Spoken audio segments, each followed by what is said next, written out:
Today's guest is Bobbie Jo Cavazos. Bobbie Jo died from a sudden cardiac arrest for 18 minutes and was in a coma for 4 days. During this time, she had a near-death experience where she saw deceased family members and Jesus. Bobbie Jo, thank you so much for joining me. I really appreciate it, and welcome. Thank you. Thank you for having me. It's a pleasure to be here today. Great. All right. I like to jump right into it. So if you don't mind, can we start on the day of your cardiac arrest? And can you tell us what happened? Absolutely. The day of my cardiac arrest, it was October 13th of 2019. And I woke up and I was extremely ill. I called out for my husband and said, I think you need to call 911. And he did. And the last thing I remember was getting into the ambulance with my daughter. And Mercy Ambulance came and picked me up at my home in Mariposa, California. And I remember them hooking me up to a bunch of machines in the ambulance, and away they went. And according to my husband, because I have no recollection of going to the first hospital, which would be John C. Fremont Hospital in Mariposa, California. They thought in fact, they didn't know what was wrong with me. And they were going to release me. And if it hadn't been for Mercy Ambulance and my husband saying, no, there's something really wrong with her, you guys need to transfer her, and them demanding it, they transferred me via ambulance down to Merced, California. And upon arrival, I seized and coded for 18 minutes. And then they shocked me 8 times and brought me back and put me into a medically induced coma for 4 days. And while I was clinically dead for 18 minutes, I went to heaven. And while I was there, I immediately was holding my son in my arms. And I had lost my son. I have 7 children, and I had lost one child on my 3rd pregnancy. And so when I got to heaven, I was holding that son. And in front of me, I was talking to my grandfather, who I call my pa. And we were not talking through our mouths. We were communicating through our minds. And he was telling me how proud he was of me. And he knew I was going through a lot of pain and trials and tribulations here on earth. And he knew I needed a break. And he was allowing me to have this time with him and time with my son. And it was the most beautiful experience. And as I'm holding my son and I'm looking down, all the animals I had ever had in my entire life are at my feet. And it was so awesome. And we're just having this overwhelmingly awesome conversation. And in the background, you've seen the movie Ghost. Mm-hmm. And in the background, you could see all the figures I could see all my family. I couldn't see their faces, but I could see their silhouettes. And in the background is the most beautiful pastel colors I've ever seen in my entire life. And I could hear the most beautiful music playing. And then there was a shift, and my body shifted, and then I was no longer holding my son. I just shifted. And then I was talking to Jesus, and he was telling me, it is not your time, and you have a job to do when you get back. I was diagnosed at 42 years of age with early onset Alzheimer's disease. And he told me that it was my job when I got back to bring awareness to the world that this disease just isn't about the elderly, that I needed to bring awareness to the world that this affects just not the elderly, but people like myself. And I needed to talk about it and bring attention to everyone, and to do with my power, with whatever I could, to do that. And he believed in me. And then he almost did like a replay of my life events. And it was like everything that I had been through was forgiven. And he showed me that everything was going to be okay. And that I was going to come back, and I was going to be even stronger than what I had been before. And then everything shifted back again, and I was holding my son again, and I was talking to my pa again. And the weirdest thing was, my pa looked so healthy. My pa died in 1994, and he was only 63 years old. But he looked like he was in his 30s. And he looked so handsome. And it was so comforting when I talked to him. And he wanted to let me know that everything was going to be okay, and that he's always with me. And I had before, after he had passed away, I knew that I had experienced experiences before. When my pa passed away, the day of his funeral,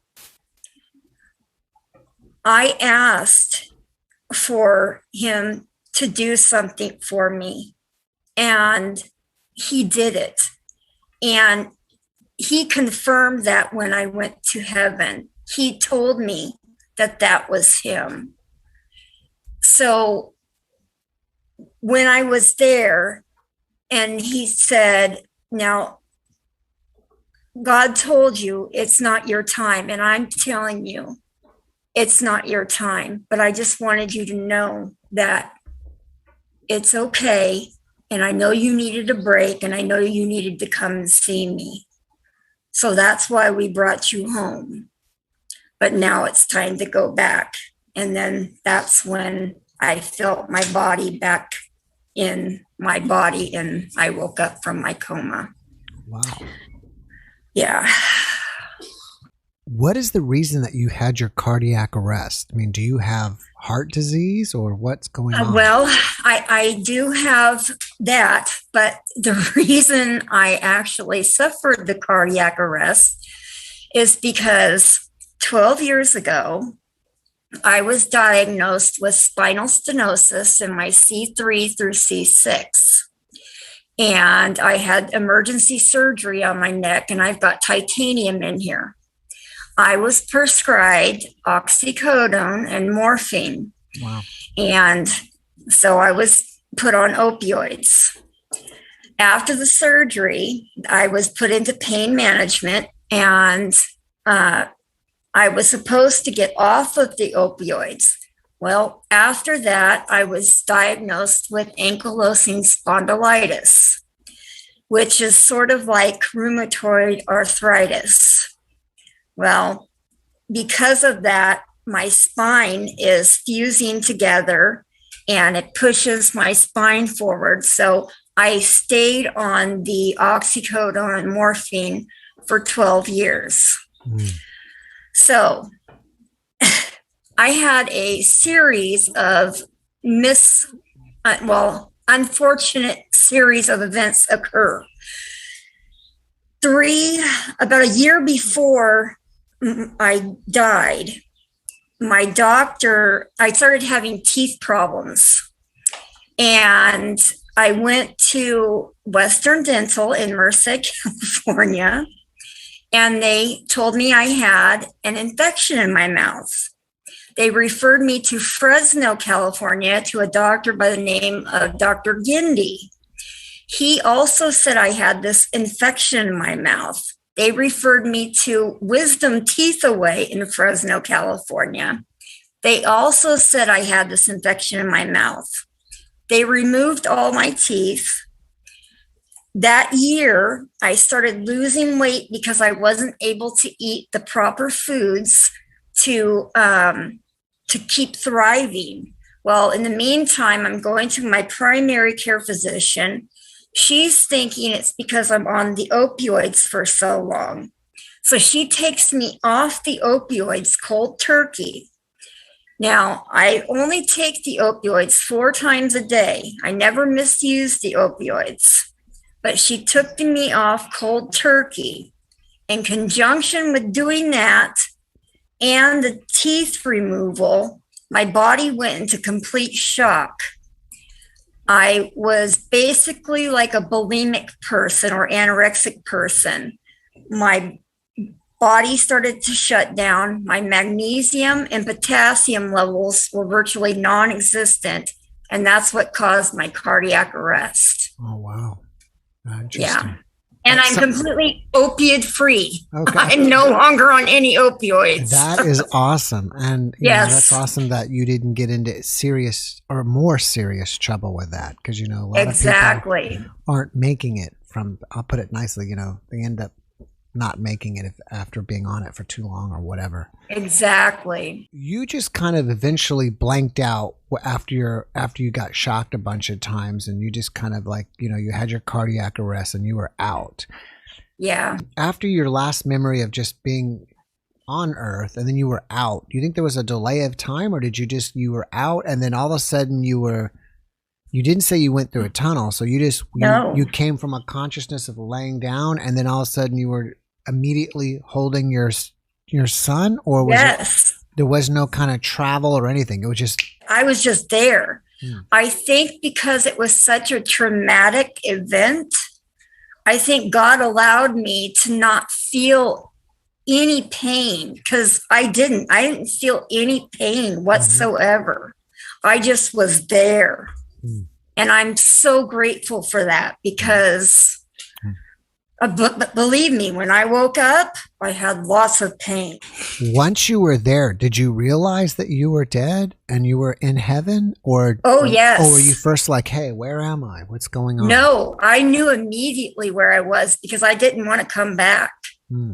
Okay. Was Jesus clear to what he looks like, or he was also kind of silhouetted, or was he bright? You know what? I get asked this often, and the way I just can describe it to you is, I think Jesus looks the way he looks in your mind, the way he's perceived that you think he's going to look is the way I think he looked to me. Like, my grandmother was an artist, and she drew a portrait of the way she thought he looked. And that's how I saw him when I got there. He looked like that to me. He was dressed in a white cloth robe, and he had this sort of like your hair color a little bit, and he had this long beard. And that's what he looked like to me. Was he clear as day, or was he, real bright light, ghostly, translucent, or did he look like you and me looking at each other right now? No, he looked like you and me looking at each other right now. Did you see angels? No, I just saw that was like in the background. Everything was sort of translucent in the background. But I could smell like I could smell my family. Like my grandmother smoked cigarettes. Yeah. And I could smell her. And you smelled like the cigarette smell? Yes. Most definitely. I mean, I knew my grandma was right there. Now, you said you heard music. Can you remember any of the music? Have you ever like been walking around and hummed the melodies of the songs that you heard when you were there? No, but I can. Okay, I'm a big Floyd fan. Mm-hmm. I love Pink Floyd. It was very similar, but also very Rachmaninoff. Piano oriented? Yes. It was just gorgeous. I can't quite put I can't pinpoint it, but it was very interesting. Yes. Did you see colors there that may not exist on Earth here? Yes. Like I said, that they were pastel-y, but not really pastel. I can't describe them. They were just out of this world. Did you have the sense of like you were home, or did you? Yes. Oh, you did. Okay. And did you have? Oh, yes. Did you have the feeling of like unconditional, unlimited love? Oh, yes. I didn't want to come back, and that's hard for me. Like I said, I have 7 children, and a wonderful husband. Our anniversary is this Sunday, my 23rd anniversary. Wow. And I didn't want to come home. But at the same time, I did. But when you feel that overwhelmingly desire of peace and serenity, it's overwhelmingly joy, and the experience is just beautiful. It's beautiful. How do you think this experience has changed you on a personality or a spiritual level?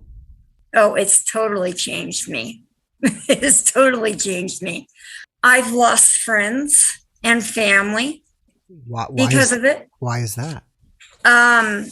Because some people think that I've gone wacko, because I'm so spiritual now.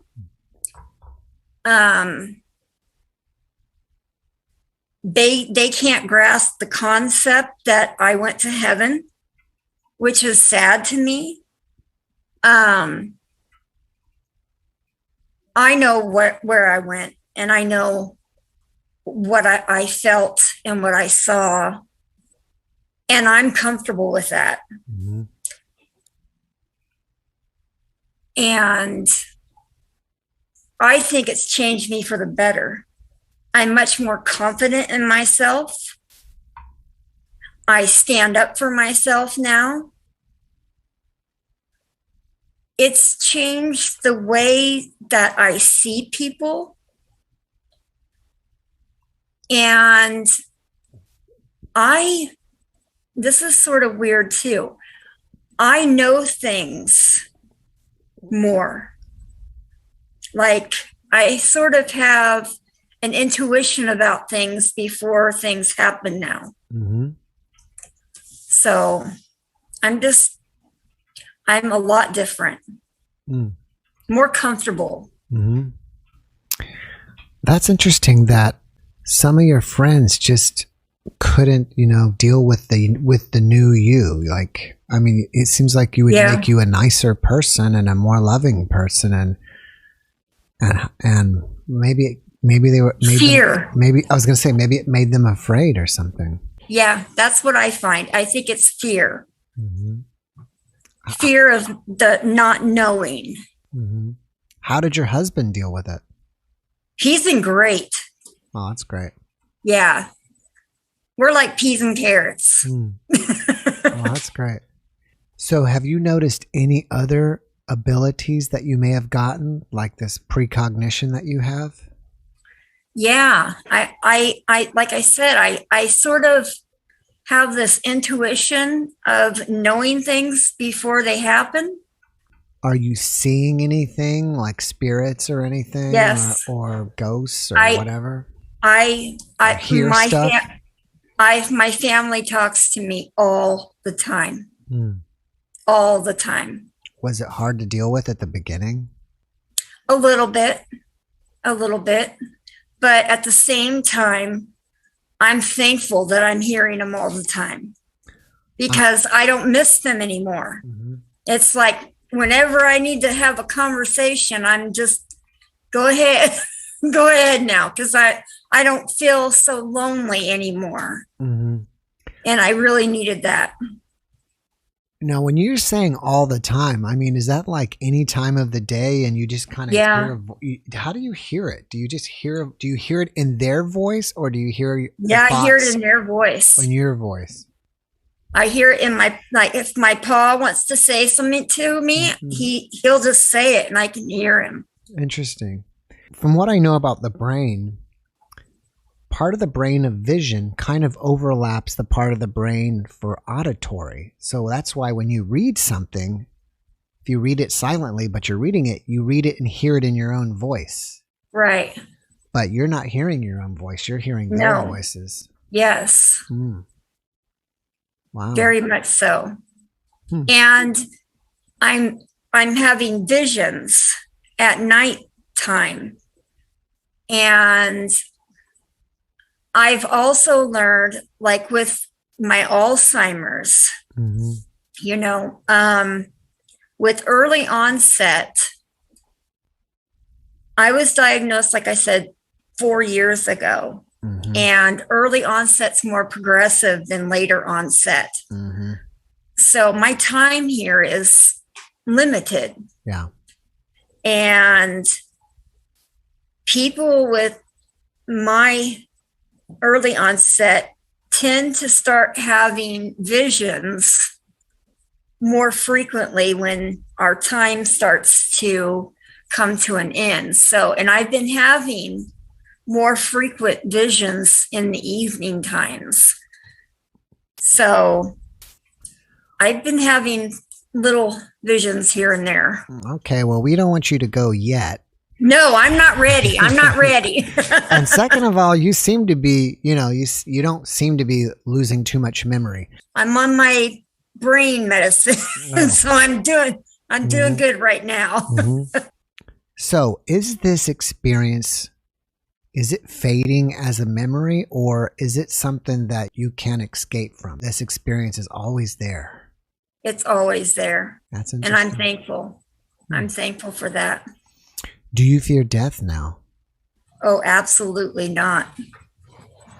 Do you consider this a religious or a spiritual experience? Because you did see Jesus. And if you did consider it religious or not, were you a religious person before the experience? I am a religious person. However, I don't consider it a religious experience. I consider this a spiritual experience. Because I don't think you have to be a religious person to experience this experience. You know, I think as long as you believe in something, you know, God is going to bring you to him regardless, you know.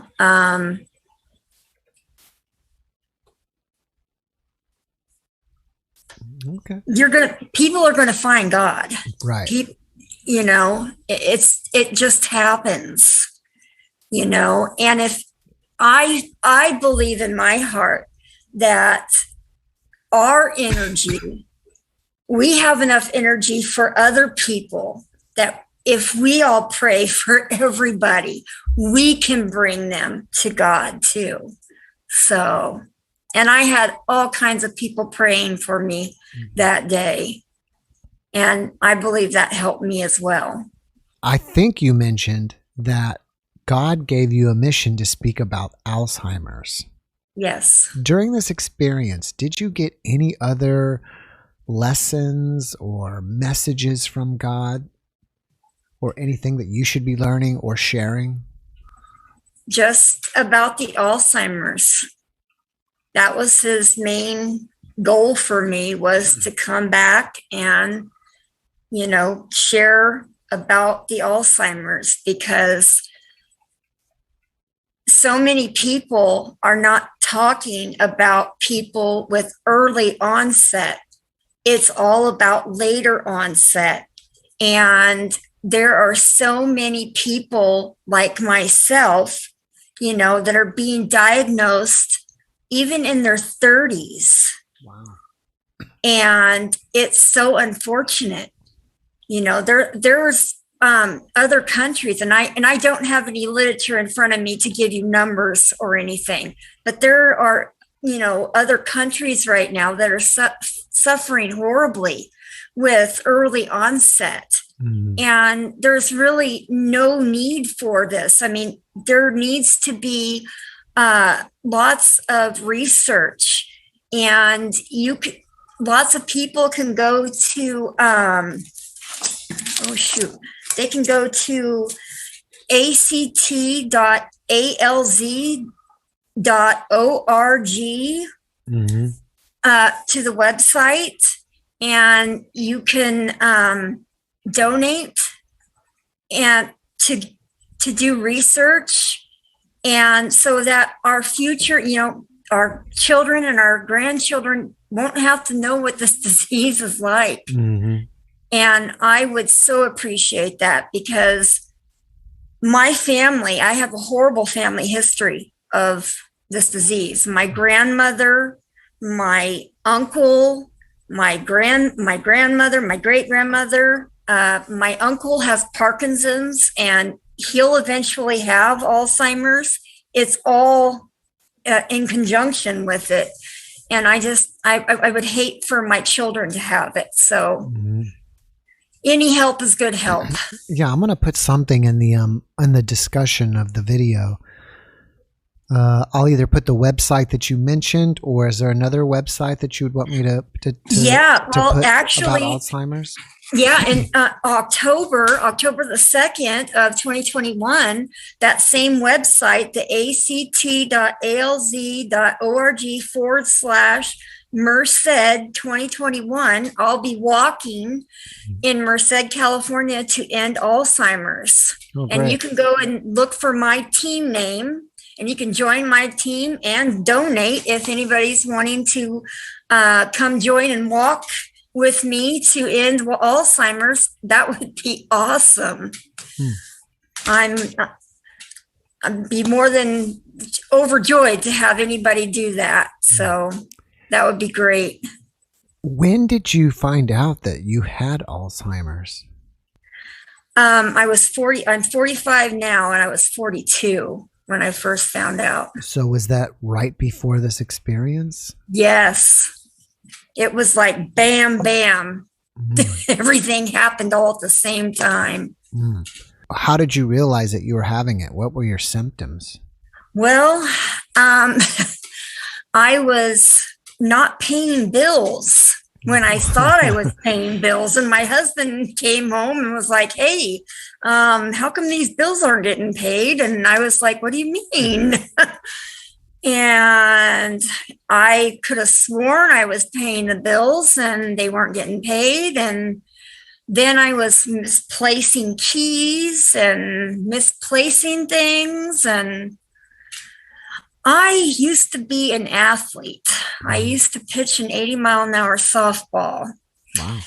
Yeah. And I was giving pitching lessons to girls up in Mariposa, California. And I started to notice that I wasn't remembering how to do certain things. And so my husband said, I think we need to go to the doctor. So I went to the doctor, and they did a blood panel on me. And then they did some more tests where they put this cap on my head. I don't know the exact medical term, but they did this glow test on me and lit up my brain. And sure enough, the genetic test came back and I carried the gene. And so that's how I found out. On social media, if people reach out to you, are you a public or are you a private person? No, I'm a public person. Yes. So, like, are you like on Facebook or Yes, Instagram? Richard and Bobbie Cavazos on Facebook. Okay, yeah, because after people watch this video, they may want to, reach out to you and, talk to you. Absolutely. You're more than welcome. Oh, okay, great. Is there anything about this experience that inspires you? Everything about this experience. All right. Is there anything in particular that you can share with us?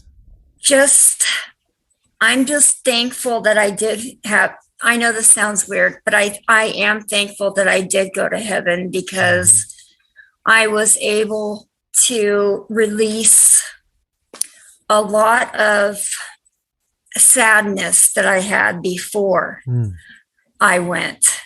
And I needed to do that. And so it's made my life a lot more happy since I've been back. And I'm grateful for that every day. Are there any after effects from this experience that you feel like you have to manage besides hearing the voices? Yes, I do have additional brain damage caused from being clinically dead for 18 minutes, which is part of the reason why I'm having a little bit of trouble right at this moment. So I have mood swings I have to manage, and that makes day-to-day tasks difficult. But other than that, life is pretty okay. Some people who experience an NDE, when afterwards they have like a loneliness because they felt they were so connected there. But it sounds like to me that you are actually less lonely because you have people coming in and communicating with you. Yeah, no, I don't feel that loneliness because just like you said, I talked to my pa and grandma, my aunts. I recently, a couple of my aunts recently just passed away, and they've come to me and we've talked. And so, no, I don't get that loneliness anymore. When they're speaking to you and you hear them, when you reply to them, or do you have to reply verbally, or you can just think and they can hear your thoughts? I can just think and they hear me. No, that's good. Yeah. Right. And sometimes I laugh out loud because the things they say to me, it's like we're sitting like it was when they were here on Earth. Because I have a funny family. Have you had other people that are not family come to you and communicate? So it's kind of like you're becoming a medium now.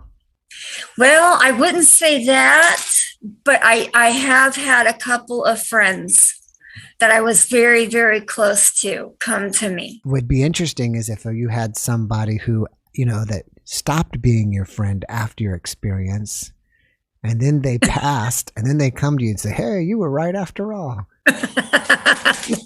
That would be, that would be funny. All right. Well, do you have any projects that you're working on for Alzheimer's or anything else that you'd like to share? Just Walk to End Alzheimer's on October the 2nd of 2021. Okay. All right. Well, before we wrap it up here, do you have one last message that you'd like to share to the audience? I want to thank you all for listening today, and happy Easter, everybody. And God bless everybody. I know you said it's a spiritual experience, and you said you were religious before the experience.